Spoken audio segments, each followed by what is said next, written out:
सबसे पहले चलते हैं मायावती इस वक्त काशीराम जयंती पर पत्रकारों से बात कर रही हैं। मजबूती को आघात पहुंचाने वालों से इन्हें हर स्तर पर जरूर सावधान रहना है। जहां तक मान्यवर श्री काशीराम जी के व्यक्तित्व का सवाल है तो इनके बारे में यह बात सर्वविदित है कि इन्होंने अनेकों दुख तकलीफ़ें उठा के अपनी पूरी जिंदगी बाबा साहब डॉक्टर भीमराव अम्बेडकर के अधूरे पड़े कारवा को मंजिल तक पहुंचाने के लिए समर्पित की है। इसके साथ ही इन्होंने बाबा साहब डॉक्टर अम्बेडकर के बताए हुए रास्तों पर चलकर समाज में विशेषकर दलित, शोषित, आदिवासी, पिछड़े, मुस्लिम एवं अन्य धार्मिक अल्पसंख्यक आदि अपार दुखी, पीड़ित व उपेक्षित वर्गों के लोगों को अपने पैरों पर खड़ा करने के लिए भी पूरी कोशिश की है। और अब उनके देहांत के बाद पूरे देश में एकमात्र बीएसपी पार्टी ही उनके इस अधूरे पड़े कार्यों को आगे बढ़ाने में पूरे जी जान से लगी हुई है,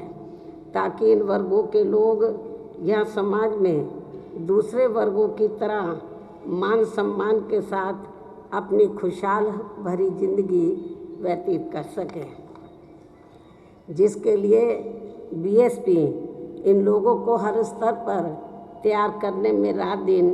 पूरी मेहनत के साथ लगी हुई है। और इनको पार्टी की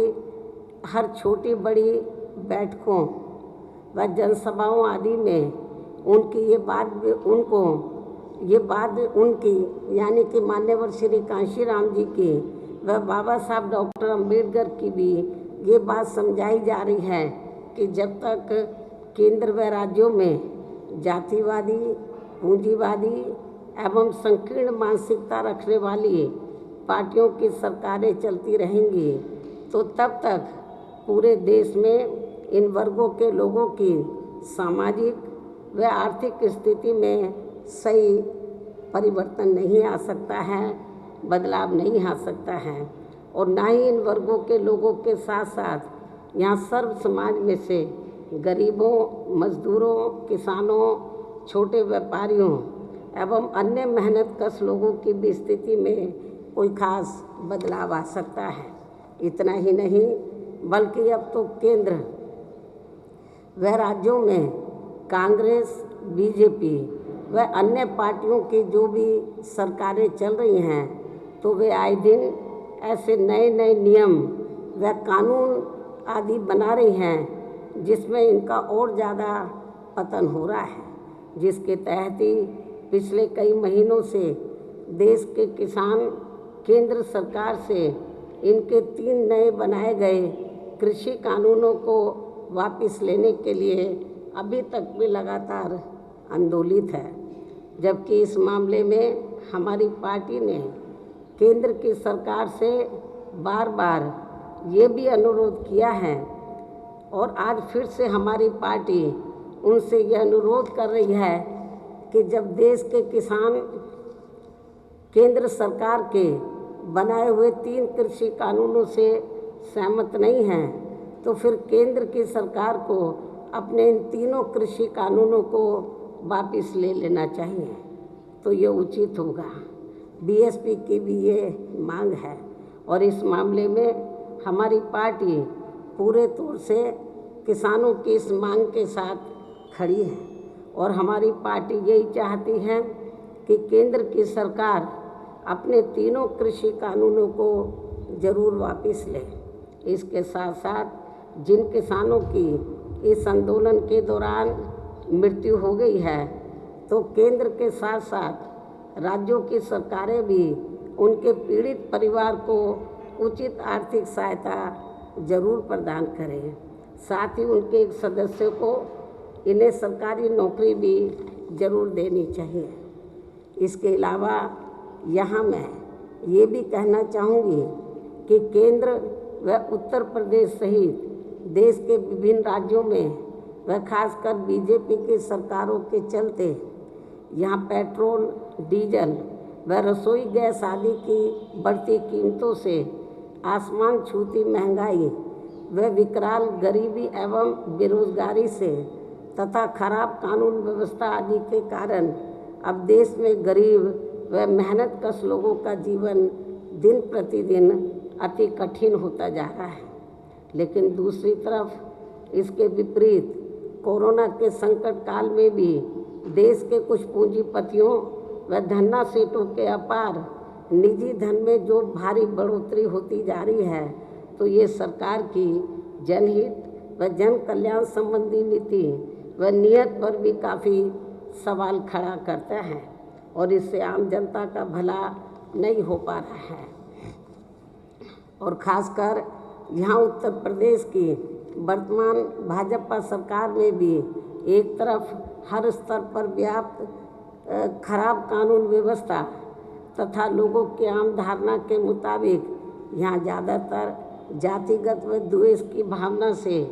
किए गए एनकाउंटर व बुलडोजर आदि का इस्तेमाल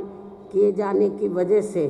तथा दूसरी तरफ विकास के कार्य भी अधिकांश मीडिया में ही प्रचारित होने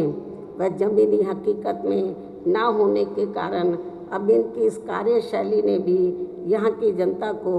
काफ़ी परेशान करके रख दिया है। इन्हीं ज़रूरी बातों के साथ ही अब मैं मीडिया को ये भी बताना चाहती हूँ कि इस समय देश के कई राज्यों में विधानसभा के लिए आम चुनाव हो रहे हैं और हमारी पार्टी भी पश्चिम बंगाल, केरल, तमिलनाडु व पांडिचेरी में यह चुनाव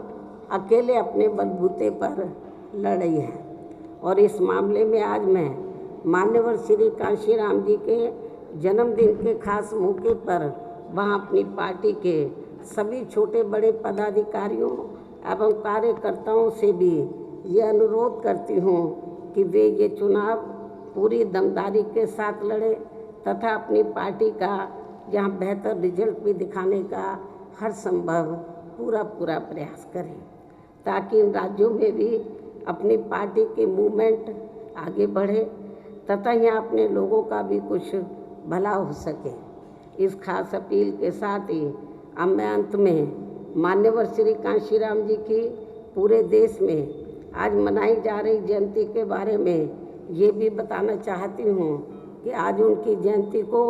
उत्तर प्रदेश सहित पूरे देश में बीएसपी के लोग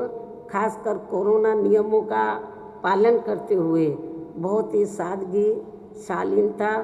व अपार श्रद्धा के साथ इसे विभिन्न स्तर पर विचार संगोष्ठी के रूप में मना रहे हैं। इसके साथ ही हमारी पार्टी की रही सरकार ने अनेकों कार्य करने के साथ साथ यहाँ उत्तर प्रदेश की राजधानी लखनऊ में इनके आदर सम्मान में जो भव्य एवं विशाल मान्यवर श्री कांशीराम जी स्मारक स्थल बनाया है। बीएसपी सुप्रीमो मायावती इस वक्त कांशीराम जयंती पर संबोधित कर रही थी प्रेस को। कृषि कानून से लेकर महंगाई तक की उन्होंने बात की।